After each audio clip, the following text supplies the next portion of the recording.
Good morning, y'all. As Pastor D. Brown said, my name is Adam Leong. I have the honor and pleasure of being one of the elders here at church. My family and I have been coming to Bridge just about 5 years now. We joined in June of 2018. We moved here in January of 2018. We love being a part of this community.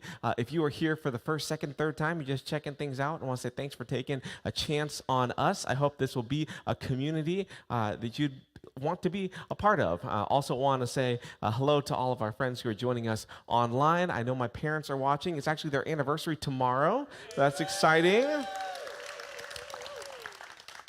44 years, no, 43 years, excuse me, 43 years of marriage. So mom, pops, love you. Very good.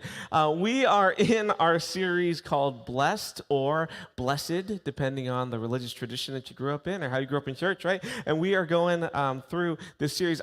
We talk about family. I always like to start with a photo of my family as well. So this is my family here on a recent trip to St. Louis. My wife Megan and I have been married for almost 11 years, and she's also an elder here at church. And so that's been great. We have 3 kiddos. Ezra turns 8 on Wednesday, so he's 7 years old. We're going to have a very excited about that. Talia is 6, and Jojo is 3.5, and you can see he's munching on that ice cream sandwich because he just won't stop eating. It's just constant. He's a grazer. Is what he is. Constantly throughout the day and then won't eat his meals. Anyway, that's not a thing. Okay, so anyway, we are here in this series called Blessed, and we've been going through the Sermon on the Mount. This is Jesus' biggest sermon. He's been preaching for a little while, proclaiming the kingdom of God, but this is his first big sermon, and the first big recorded sermon, at least.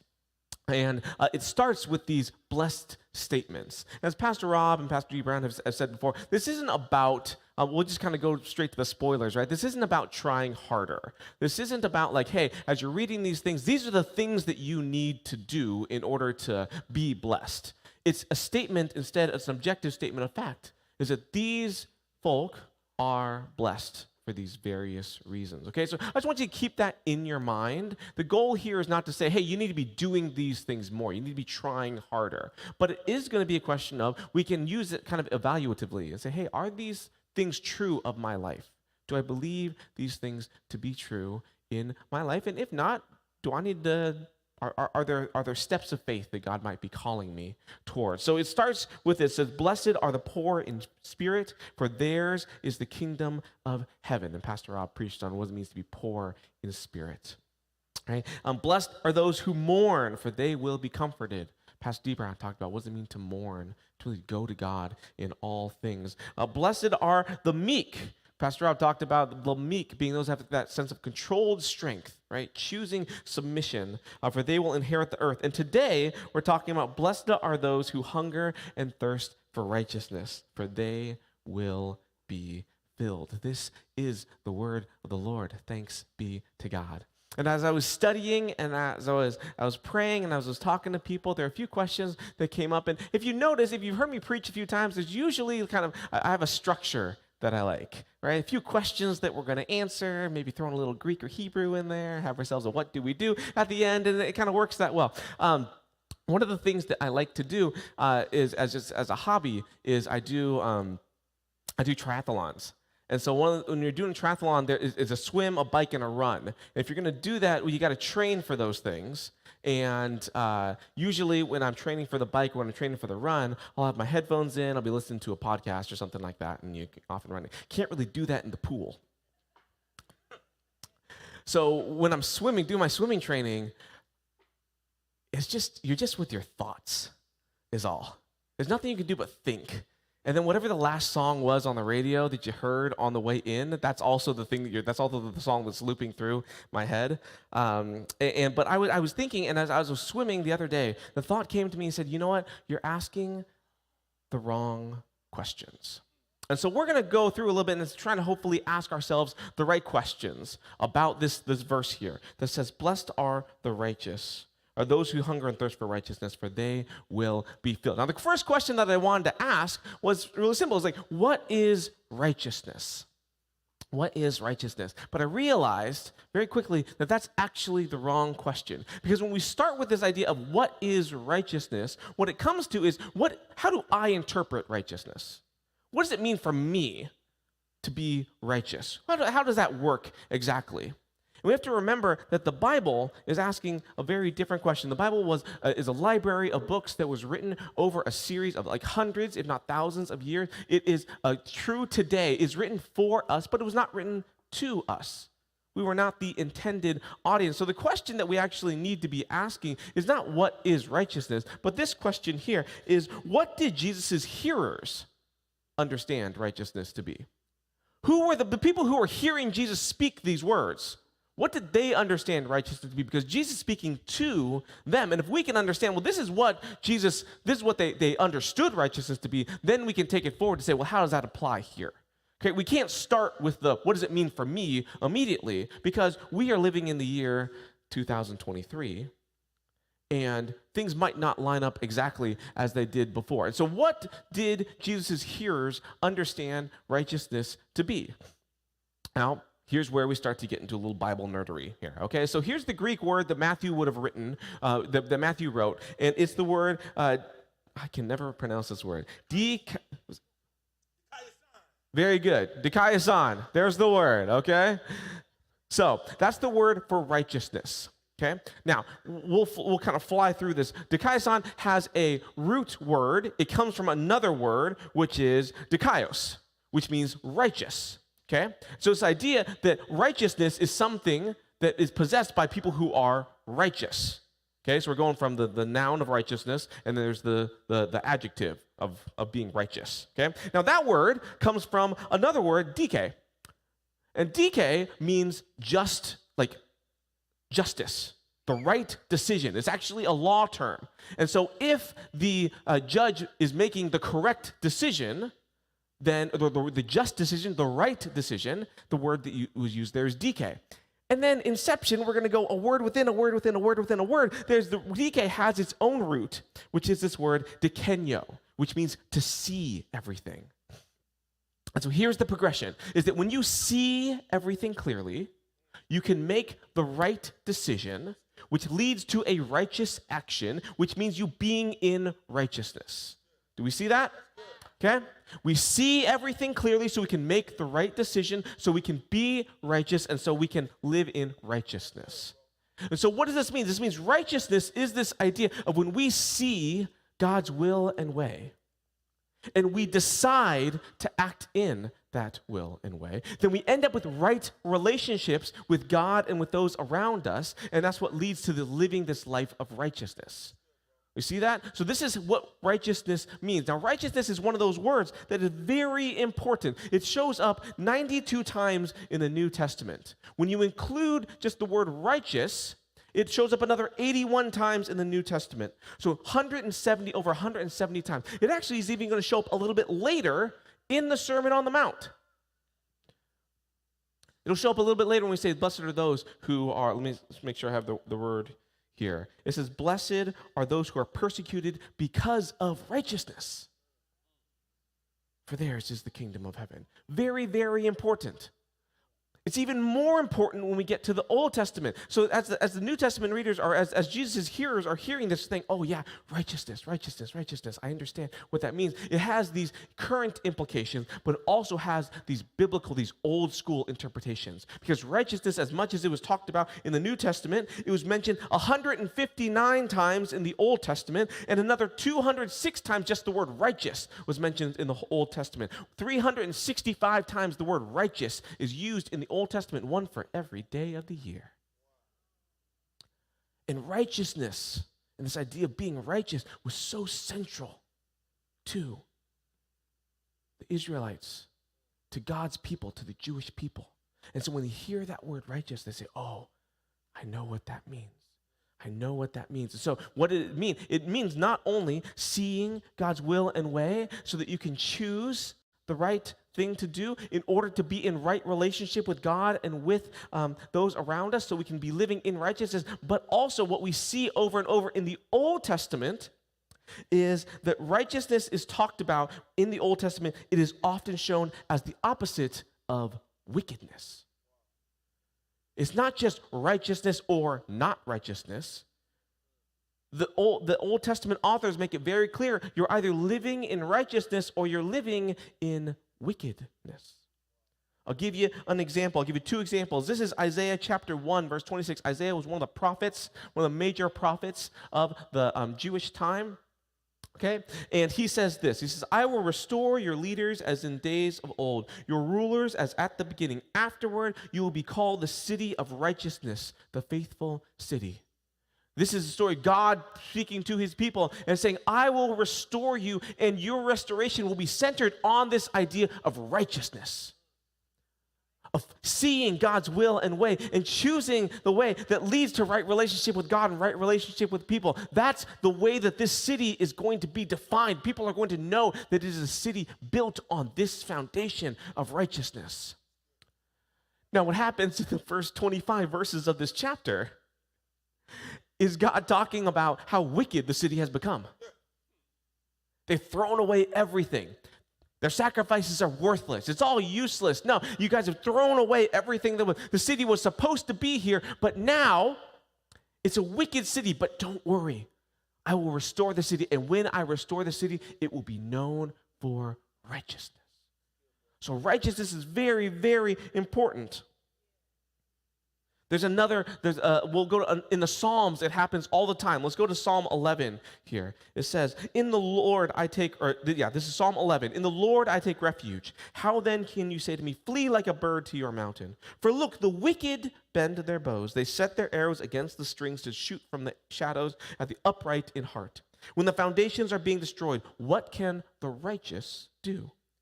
The Lord is in the heavenly temple. The Lord is on his heavenly throne. He observes everyone on earth. His eyes examine them. The Lord examines the righteous, but the wicked, those who love violence, he hates with a passion. On the wicked he will rain fiery coals and burning sulfur. A scorching wind will be their lot, for the Lord is righteous. He loves justice. The upright will see his face. And what we see here again is this juxtaposition of the righteous and the wicked. The biblical authors are making it really clear. It's not a matter of, well, am I going to choose righteousness? Or, I could just not, and that's fine. It's very simple, is that we are either living a life of righteousness, seeing God's will and way, making a choice that leads to right decisions or right relationship with God and with man, or we are living a life of wickedness. And the New Testament readers and hearers would have heard that. Say, oh, this is a big deal here. Jesus chose his words wisely. He knew exactly what he was saying. What are we hungering and thirsting for? We're hungering and thirsting for righteousness. So, we ask, okay, what does it mean to hunger and thirst? That's the second part of this passage here. What does it mean to hunger and thirst? And hunger and thirst is one of those things that I don't think we totally understand 2,000 years later, after all of this is happening right now. Now, to be sure, there are people who are without here in our country, here in our community, maybe here in our church even, who know what real hunger is. If you are one of those people, by the way, who you do not have enough from a food standpoint, there's food insecurity, please talk to one of the pastors, talk to one of the elders. That's not a place in this country where you should be. We want to help. We want to figure out how to get you out of that place of insecurity. But for most of us, hunger is not a question, it's more of a question of inconvenience than anything else. We could drive out of here, we could drive 5 minutes in any direction and find something that would sate our hunger, that would satisfy our hunger, right? We could walk 3 minutes to the back room and get a delicious Casey's donut if we are feeling hungry. Right? We can turn on the tap and water will come out. Okay? So when we talk about being hungry or thirsty today, it's more a matter of inconvenience than anything else. It meant something different to the people who Jesus was preaching to. So the question is not what is hunger and thirst. The question is actually, what did Jesus' hearers understand hunger and thirst to be? So when he says hunger and thirst for righteousness, what are they actually talking about? What are they hearing? There was an archaeologist, an Israeli archaeologist named Baruch Rosen, and he went and did an archaeological dig in the area where, basically in modern day Israel, or where Jesus would have been, modern day Palestine, excuse me, where Jesus would have been doing his stuff. And he was looking at soil samples and trying to gather all the data and figure out, okay, so what would have actually, how were they living? How were people in Jesus' time living? And what kind of economy did they have, basically? And what he found is that usually these houses or these homes were multi-generational kind of compounds. There's a picture here. This is kind of an artist depiction of how things would have been looking at that time. And what you can see there is you have the family, and multi-generational. You're going to have your parents, you're going to have your kids as well with you, and you've got a little bit of a garden sort of situation going on. You've got a few animals, but this is subsistence living. Subsistence living is the idea that you are just going hand to mouth. You have just enough to get by. And so Dr. Rosen was making all of his calculations and whatnot, and he realized that based on yield of crops and based on best guesses of rainfall and so on and so forth, that the average household during Jesus' time would have gone about 60 days without food. Would have gone hungry about 60 days out of the year. Once a week, you could count on not having enough. Once a week. So what does that do? If once a week, you can pretty well guarantee that you are not going to have enough. What does hunger mean to you? See, hunger doesn't become a thing of convenience anymore. It becomes a matter of life and death, literally. Right? It's a matter of any time that there's an opportunity, we're going to take it if there's an opportunity to eat, right? Because it's a matter of survival. It's a matter of life and death. It's not a matter of inconvenience. We talk about water today, right? What does it mean to be thirsty? We can open up the tap and we can, have water come out. We have all sorts of different options available to us, right? We've got water. We got bottled water. We got lemonade. We got soda, et cetera, right? All these different things. What did water mean during those times? Well, you've got those little enclaves, those little housing developments of sorts, or those compounds. And what happened is that in the city, there would be a well. And your job, usually the woman of the house, her job would be to early in the morning to walk to that well with her water jugs or whatever she had, drop it in to the well, pick it up as much as she could carry, and get it back. And that was going to be your water for as long as you could make it last. That had to be enough water for your family. That had to be enough water for your crops. That had to be enough water for your animals. And if for some reason you trip and fall and the jar breaks on the way, or your kid decides to tip it over because they think it'd be funny, that might be my own thing. That's it. Okay. What do? You got to go back. You got to go do it again. You can't just turn on the faucet and do it again. And so what does this mean? To thirst after things for the people. They understood that it was a precious commodity that needed to be protected. And so when Jesus is talking, saying hunger and thirst for righteousness, it's not a matter of inconvenience. It's not a matter of, what am I feeling like today? Righteousness? Actually I had righteousness yesterday, so I think I'll do something else. Or let's look at the menu and see, righteousness. You know what? No, I got some righteousness back in the fridge, and so I'll just wait a little bit more. Hey, do you want to go out for some righteousness today? No, you know what? I actually had a big breakfast. So I think I'll skip righteousness now and maybe we'll catch something at dinner. No, it wasn't like that. When we talk about hunger, we talk about thirst. It's a matter of inconvenience. It's a matter of, this is life and death.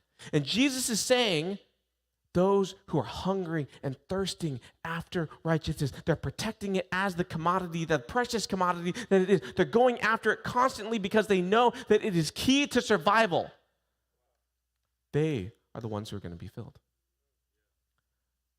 So we have to always ask ourselves that question. Do we see righteousness in that way? Do we see looking for God's will and way and choosing such that we lead to right relationship with God and right relationship with people? Do we see that as a precious commodity? Do we see that as essential to our survival? Do we see that as something that is necessary for life? Because when Jesus says that to his hearers, that's what they're hearing. I need to treat this the same way that I treat food, that I treat water, which is essential for life. Something that needs to be sought after and protected. Last part of the verse says what's going to happen if you are one who is pursuing this righteousness is that you will be filled. So what does it mean to be filled? Not quite the question, right? What did Jesus' hearers understand being filled to mean? The Greek word here is kortazo, and unlike righteousness, it doesn't show up very often. It shows up about 15 times in the New Testament. Every time that kortazo shows up, it's in relation to food, being filled in the sense of like having enough food. 8 of those times are directly about Jesus, and 2 miracles in particular, the feeding of the 5,000 and the feeding of the 4,000. Here's a picture. If anybody watches The Chosen, they did an episode about the feeding of the 5,000. And we're going to do a little thought experiment here. I want you to close your eyes. Close your eyes. Imagine yourself that you are one of, you're living in ancient Israel at the time. Okay? And 60 days out of the year, you don't have enough to eat. But you heard there's this man, this teacher named Jesus. And he's been saying some things. You want to go, and you've been doing some stuff, and you want to go check him out. So you get your family together, and you're walking towards where Jesus is doing his teaching. And you notice that your entire village is coming along with you. And along the way, you notice that other villages are coming in too, and there's this crowd that's gathered. And you look around, and there are thousands upon thousands. It says 5,000 men, at least, not including women and children. There are thousands and thousands of people here. And Jesus is teaching, and you're hanging on every word. And you realize it's late in the day, and you haven't eaten. But that's okay, because that happens from time to time. Just today's the day we're not going to eat. But then you notice, Jesus, he's passing out food. His disciples are passing out food. Just fish and loaves, nothing big. But the basket passes by you, and you eat. And you say, hey, that's great. I got my meal today. And you're getting ready to go, but then you realize that the basket passes by again because there's still more. You say, oh, seconds? That sounds lovely. So you make sure that your kids have a little bit. You make sure that your friends have a little bit. Everybody got first. And then you take a little bit more and you eat it. You say, oh, wow, that's great. 2 meals in the day. That's wonderful. And then the basket passes by again. And you say, whoa. Am I allowed to have this? Is this okay? And the disciples say, yes, please do. Eat. And so you have more. And suddenly, you're not just surviving. You're filled. You had enough. Not just enough to sustain you, but enough to the point that when that basket passes by one more time, you're like, no, I couldn't have another bite. I'm good. I don't know what this feeling is, but this is a feeling of being filled.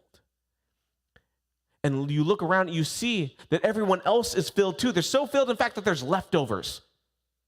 12 baskets full of leftovers, which means that other people can now eat. You can open your eyes. That's what it means to be filled. So when Jesus is saying, blessed are those who hunger and thirst after righteousness, for they will be filled.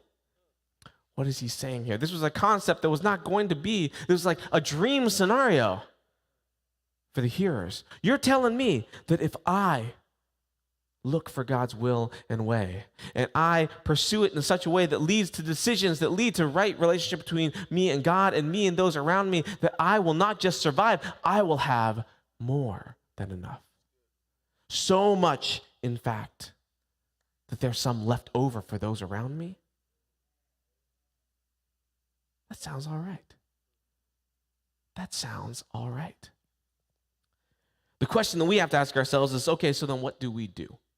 What do we do? They always want some sort of application or something at the end this, and I realized, like, oh, you know what? Jesus provided the application for it too. The Sermon on the Mount is 3 chapters, chapters 5, 6, and 7, and the first 2 chapters are him preaching on various things, and in chapter 7 goes to the point of, like, so what do we do? And he says this in chapter 7, verses 7 and 8. He says, ask and it will be given to you, seek and you will find, knock and the door will be open to you, for everyone who asks receives, the one who seeks finds, and the one who knocks, the door will be opened. He's given us the answer. Friends, what are the things that we need to do? First, we need to ask.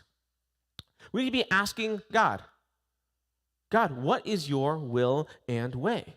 Because I can't make a decision that's in accordance with your will and way if I don't know what it is. Are you asking God, what would you have me do? Are you asking God on a regular basis, trying to hear from God, whether it be from the community of believers, through the Word, through prayer time, through the Holy Spirit? Are you asking God, what is your will and way? After we ask, we need to seek. When we hear from God, we need to actually go after that thing. Seek, to look for things. Look around. Are we looking, keeping our eyes and our ears open for opportunities to pursue God's will and way? To pursue right relationships with God and with those around us? Are we doing those things? Are we seeking after those things? And the third thing that we need to do then is knock. I want you to do me a favor. I want you to hold up one of your hands like this, like it's a door. Hold up one of your hands like it's like a door. Now, I want you, with your other hand, to knock on the door. Everybody knock.